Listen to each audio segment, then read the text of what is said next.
Bonjour et bienvenue dans cette présentation de la version 1.6 de Jumpstart. Jumpstart est une extension de Visual Studio, donc complètement intégrée dans Visual Studio, qui est éditée par Artsa Technologies. Jumpstart va vous permettre, avec un gain de productivité très important, de produire les architectures de vos applications web et mobiles. Alors pourquoi Jumpstart? Quelles peuvent être les utilisations de Jumpstart? Nous avons défini trois cas d'utilisation principaux. Premièrement, une nouvelle application métier. Jumpstart va vous permettre d'obtenir très rapidement une version technique de l'application immédiatement opérationnelle, ce qui signifie que vous pourrez implémenter le code métier dès le premier jour. Jumpstart se chargeant de la génération de l'architecture et de tout le socle technique nécessaire à n'importe quelle application. Deuxième cas d'utilisation, la refonte d'application. Une application qui fonctionnellement est satisfaisante, mais qui technologiquement commence à dater, ce qui peut induire des coûts de maintenance importants. À ce moment-là, vous allez pouvoir refondre votre application. Jumpstart va reprendre les données existantes, qui le plus souvent existent dans une base de données, et à partir de cette base de données, Jumpstart va produire une nouvelle architecture avec les technologies récentes. Il ne restera donc plus qu'à transférer le code métier de l'ancienne application vers la nouvelle application. Enfin, troisième cas d'utilisation, le back-office des applications mobiles. Jumpstart va s'occuper de la production du domaine de données, c'est-à-dire la partie serveur en C#, générer des API web de type Swagger pour consommer les données du domaine par des applications mobiles. Nous allons maintenant voir comment réaliser cela avec Jumpstart. Vous allez dans l'onglet Projet. De façon très classique, vous donnez le nom du projet, le répertoire pour la solution Visual Studio, et vous avez une première phase d'initialisation. Cette phase d'initialisation va nous permettre de nous connecter à la base de données en utilisant Entity Framework. Donc, je rentre mon mot de passe pour mon serveur SQL Azure et je vais aller chercher la base AdventureWorks version Azure. Je vais donc récupérer toutes les tables de la base de données et je vais me servir de ces tables pour le modèle de mes entités métiers. Ici, on est donc bien dans la partie Entity Framework, donc ça n'a plus rien à voir avec Jumpstart. Jumpstart utilise Entity Framework. C'est l'outil que vous appréciez, que vous connaissez, donc il n'y a pas de raison d'en changer. Jumpstart n'apporte pas d'ORM propriétaire, n'apporte pas de modeler propriétaire. La modélisation des données, vous continuez à la faire avec Entity Framework. Ce que va faire Jumpstart, c'est qu'à partir du modèle des données établi dans le fichier EDMX d'Entity Framework, selon le principe de l'ingénierie pilotée par les modèles, on va récupérer ce modèle de données pour produire l'architecture de la nouvelle application avec les entités métiers.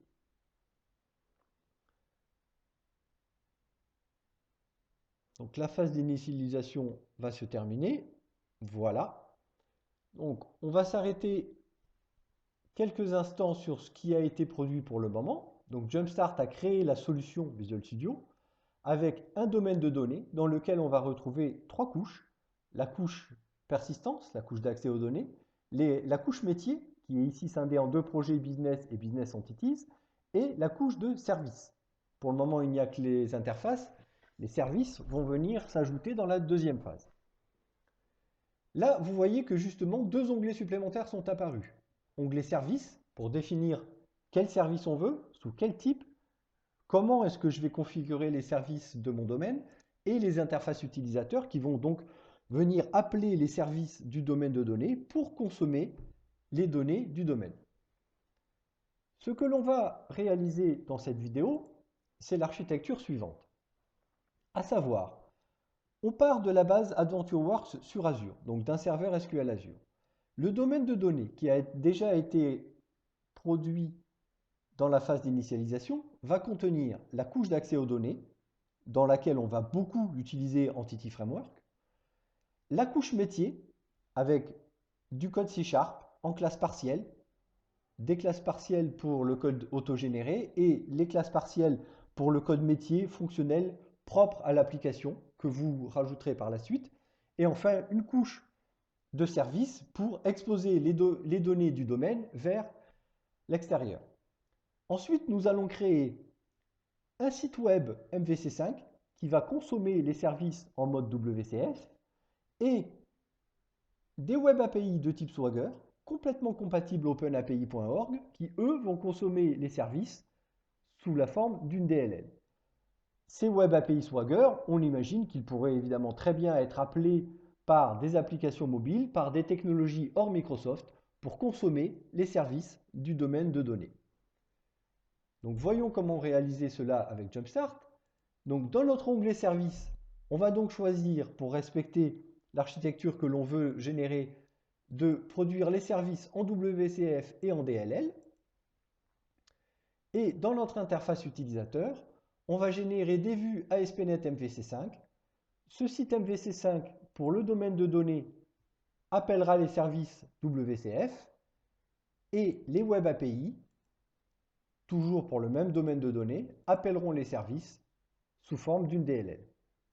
Nous allons lancer la phase de génération et Jumpstart va produire maintenant l'ensemble de l'architecture, services compris, entités compris, avec certains types d'écrans par défaut de notre future application métier. Vous voyez en bas à gauche ce que Jumpstart est en train de faire, donc il travaille. Et on va voir le résultat apparaître dans l'explorateur de solutions, notamment voir la solution qui contient actuellement 4 projets, en implémenter d'autres au fur et à mesure. Pendant que la génération du code de toutes les couches, de tous les projets et de tous les fichiers a lieu, nous allons revenir sur l'architecture que l'on veut générer. Et dans cette démonstration-là, comme on part d'une base SQL Azure, on va tout de suite publier l'application produite par Jumpstart sur Azure. C'est-à-dire que sur Azure, on va avoir 3 sites. On va avoir les services WCF, on va avoir le site MVC5 et on va avoir les Web API de type Swagger. Donc 3 adresses dans Azure qui vont nous permettre, à l'issue de la génération, de voir quelle est l'application qui aura été produite par Jumpstart. Donc, on revient sur Visual Studio. La génération est toujours en cours. Là, vous voyez donc que la solution Visual Studio se complète. Nous avons notamment un nouveau projet ici pour les services WCF. On a un nouveau projet pour le site web MV5. Un nouveau projet également pour les Web API. On va laisser finir. Pour le site MVC5, Jumpstart va pouvoir créer 2 types de vues par défaut. Une vue de recherche qui contiendra un moteur de recherche opérationnel et une vue de détail de type formulaire pour aller consulter l'ensemble des attributs de cette entité.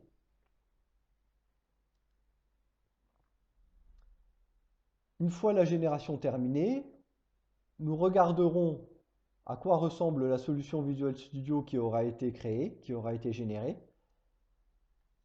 Et on ira voir dans Azure les sites MVC5 et les Web API de type Swagger. Ce qu'il est très important de comprendre et de noter, c'est que tout le code qui est généré est du code C#, c'est du code ouvert, c'est du code .NET, c'est du code complètement standard qui respecte les règles de recommandation éditées par Microsoft. C'est-à-dire qu'il n'y a pas de code propriétaire, il n'y a pas de boîte noire. Vous n'êtes pas lié techniquement avec la solution Jumpstart.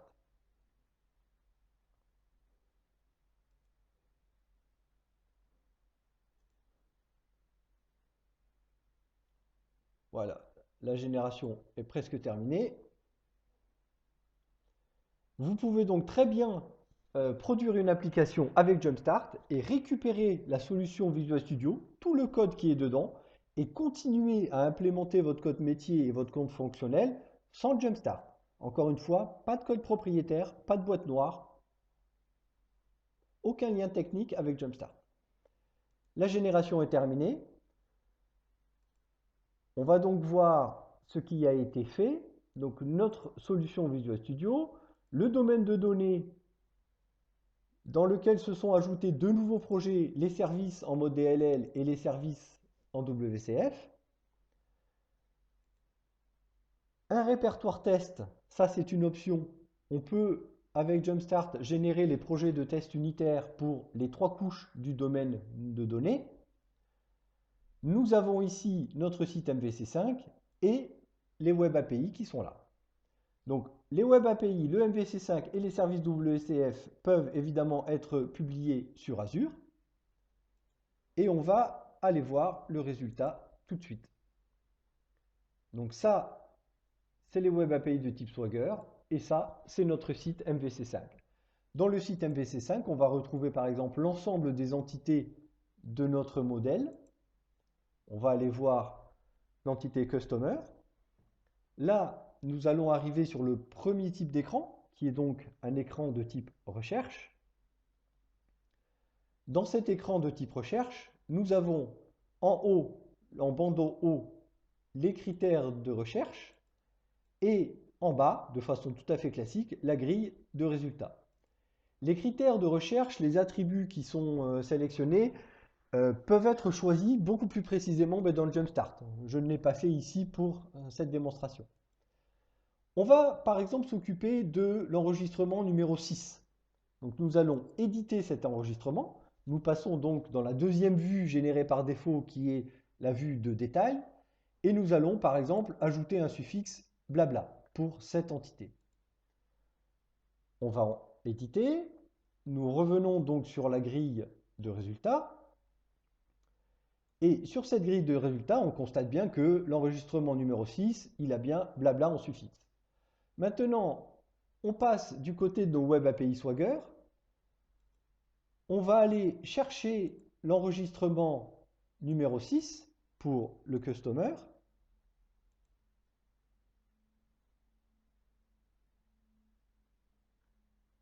Voilà, nous l'obtenons ici. Là, on voit bien que le suffixe contient blabla. Nous allons récupérer l'ensemble de cette entité. Et par les Web API Swagger, on va éditer cette entité. Et on va à nouveau supprimer le suffixe. Donc notre suffixe blabla, je sélectionne, je supprime et j'envoie ma requête. La requête est exécutée, code réponse 2. Je reviens maintenant sur mon site MVC5. J'ai toujours le blabla dans le suffixe pour le 6e enregistrement.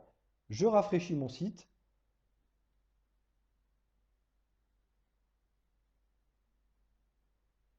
Je vais cacher les critères de recherche et on voit bien que le suffixe du 6e enregistrement a disparu.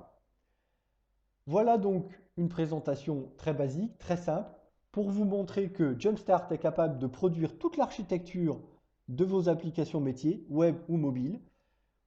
Jumpstart fonctionne selon le principe du pilotage par les domaines. Donc on définit un domaine de données dans lequel on a un ou plusieurs modèles de données avec des services qui exposent ces données. Et Jumpstart est capable d'exposer les microservices, c'est-à-dire un service pour chaque entité de votre modèle, et on obtient bien une architecture orientée service. C'est-à-dire que deux composants extérieurs au domaine peuvent venir consommer les services du domaine et ainsi les modifications de l'un se retrouveront évidemment dans l'autre. On est bien sur une architecture orientée service.